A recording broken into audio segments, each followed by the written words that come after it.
Let me ask you a question. The first recorded murder, anyways, is Gary Hinman. Yeah. Okay. And that happened supposedly, the official story is that he inherited 20 grand and Manson wanted it. Yeah. Okay. Exactly. And so what happens after that? The official story is Manson sent Bobby Beausoleil and Mary Brunner and Susan Atkins to get the money from Gary. And they got there and Gary said, I don't have any money. I don't know where you got this idea. They didn't believe him and they basically held him hostage. Yeah. I think the second day they called Manson up to come over because they weren't getting anywhere with him. And Manson took out a sword and cut the top half of Hinman's ear off. Shit. And said, show them the money.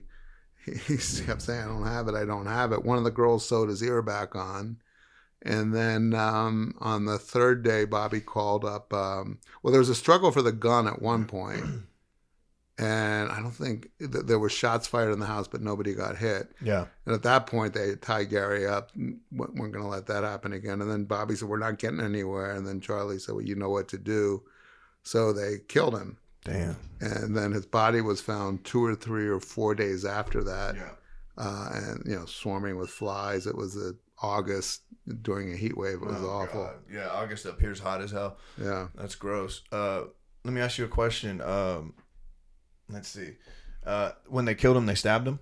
Yeah, they stabbed him, and the girls held a pillow over his face and smothered him. Oh, yeah, and you said in the book he was reciting a Nichiren Shoshu Buddhist chant. A Buddhist chant. Yeah, Tenriki. Dude's got a pillow over his face, bro. Yeah. Getting stabbed to death reciting a Buddhist chant. It was, according to I talked to a lot of the people who lived here in Topanga and knew him, and everyone said he was the sweetest man in the world. Dude. And, people would take advantage of him because he was lonely and generous. And, he was a musician. Yeah. A graduate student at UCLA, and I think just, unfortunately was friendly to the wrong people. Right. Kush and Kentraj, the world's most dangerous podcast.